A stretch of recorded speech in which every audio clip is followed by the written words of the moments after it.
All right, guys, it took a bit of setup, but I think I'm ready to go. And of course, it's Chris Niccolls here from TCSTV as usual.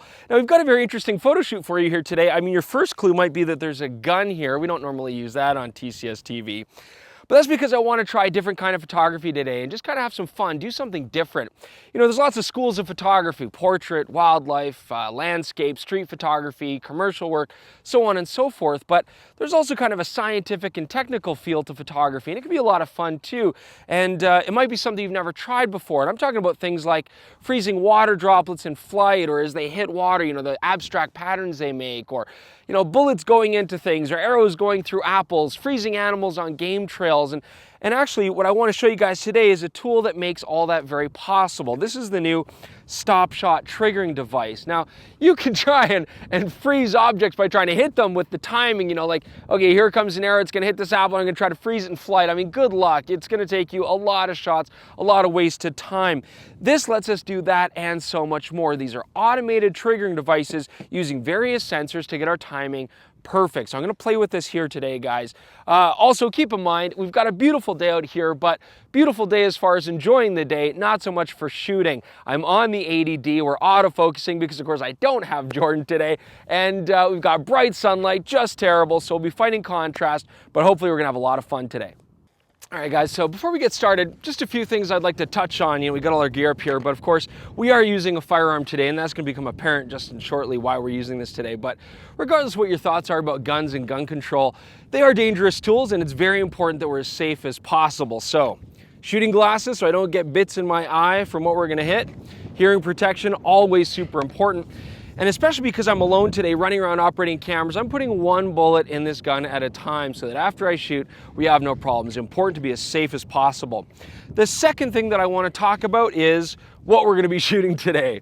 Camera gear, why not? Because it's a lot of fun and you just never really see it happen. But of course, everybody's gonna be like, oh geez, you gotta give these away to poor kids and stuff. Well, unfortunately, nobody wants these. These are all old, broken cameras. You know, at the store, we get a lot of repairs, we get a lot of broken cameras, and most of the time these things are waterlogged, they got circuitry damage, and they're just not economical to repair. So we've gone through, we've got a whole collection of cameras here today. We're gonna blow them up, we're gonna play with them, and see if we can get some very interesting photography. And then of course, we're gonna collect all the bits and recycle them. The last thing I want to talk about, this wind is brutal and my hair is doing crazy things, so bear with me. All right, let's get to it.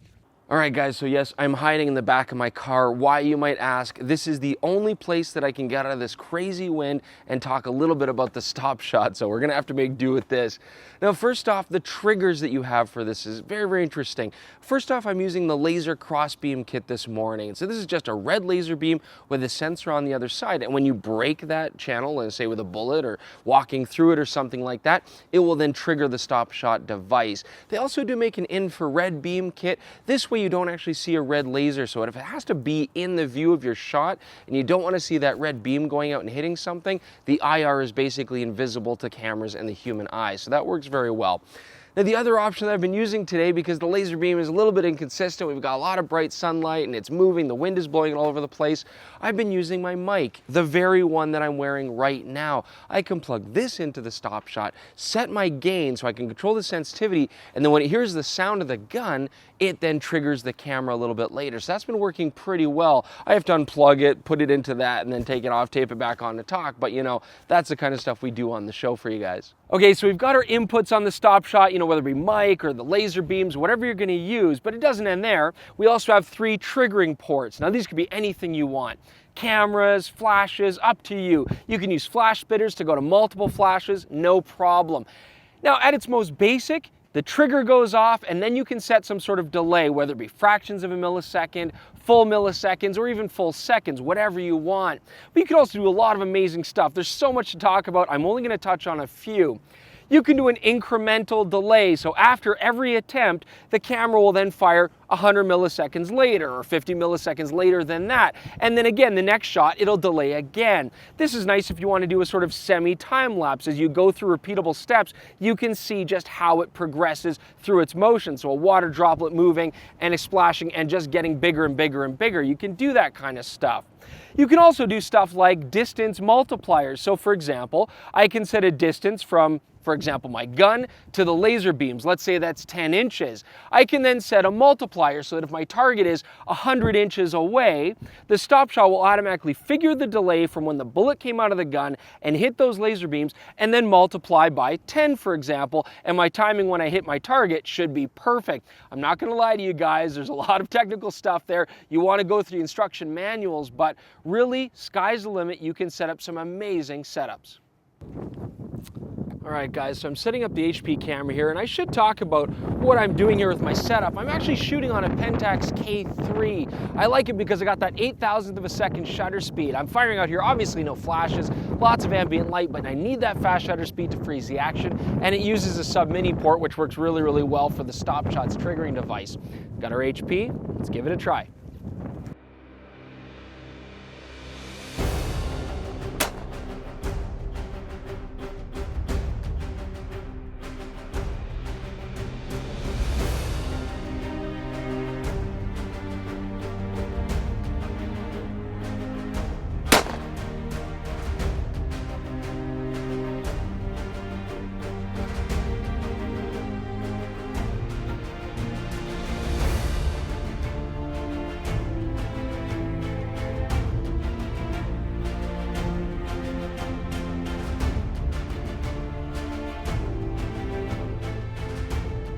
All right, guys, this is the last one because the wind is just too brutal now. My hair is wrecked, but I've got a special one, last but not least, Canon 70-200 2.8L. Now don't feel too bad, this zoom ring is jammed solid.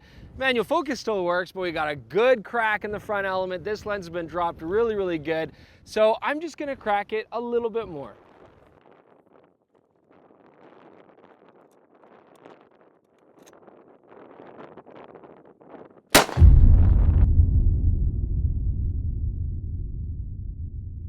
All right, guys, so what I have learned is that when you're shooting things with bullets, it's pretty unpredictable. That Canon lens just exploded into a cloud of glass, totally obscured the lens, but still a lot of fun and interesting experiment today.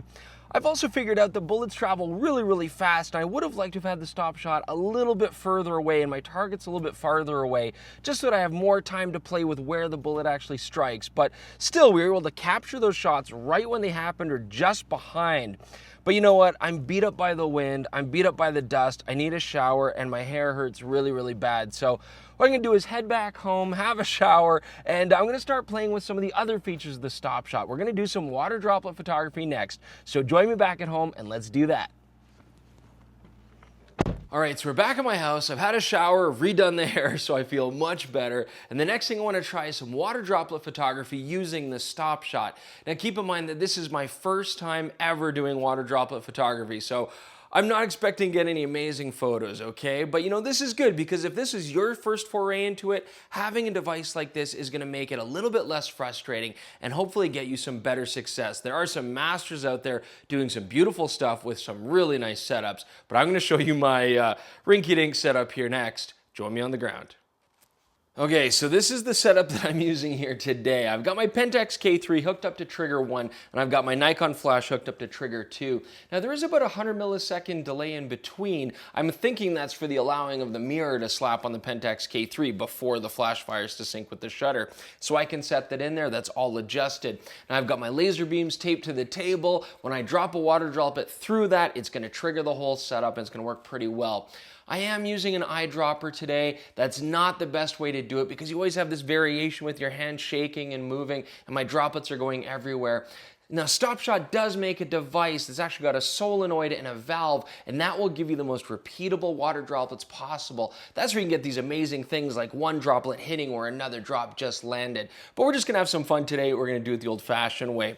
Now, I've got a lot of cables here, various connections to hook up and sync my cameras and flashes, and this is a butter knife. I'm using this to prop up the camera lens when I have this right on the ground. So let's get to it, see what we get.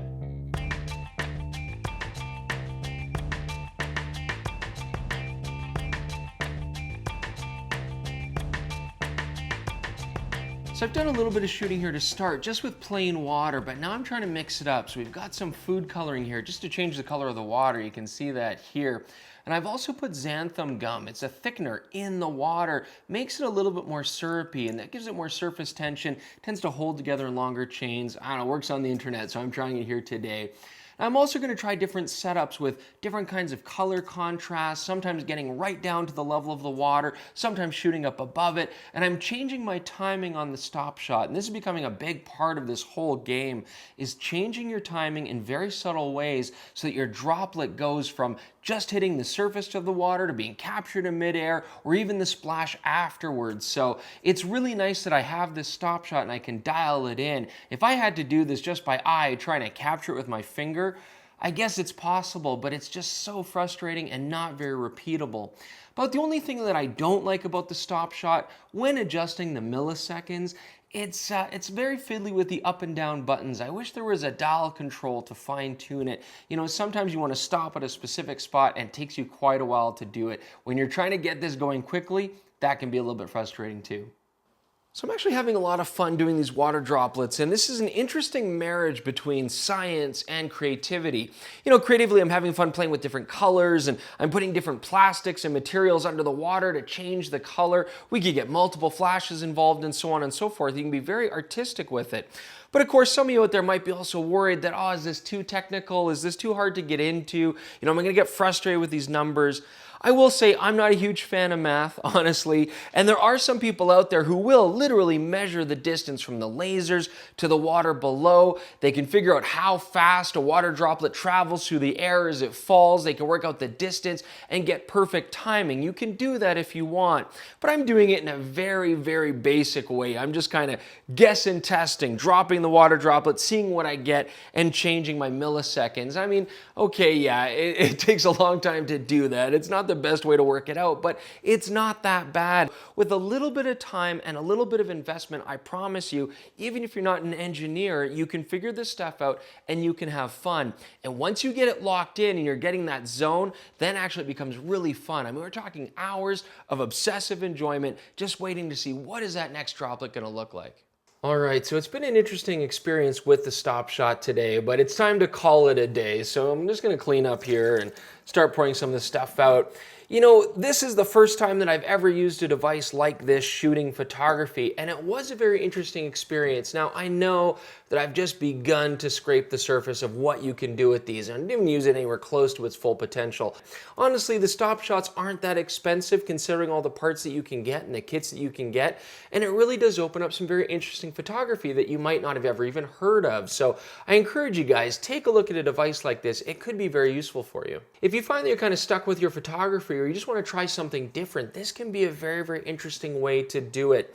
If I had any criticism about the StopShot, it's just that it does have a technical interface and you are going to have to take a little bit of time and knowledge just to get learning this thing and using it properly, but it's not that hard. And if you're totally tech savvy, well, you probably already have 3 of these and you're doing some amazing stuff with it. Don't forget, check us out on Instagram, tweet to us, subscribe to us, send me your photos of stuff that you may have done with the StopShot, share it on Twitter. I'm sure a lot of our viewers would love to see that. Until next time, we'll see you guys very soon.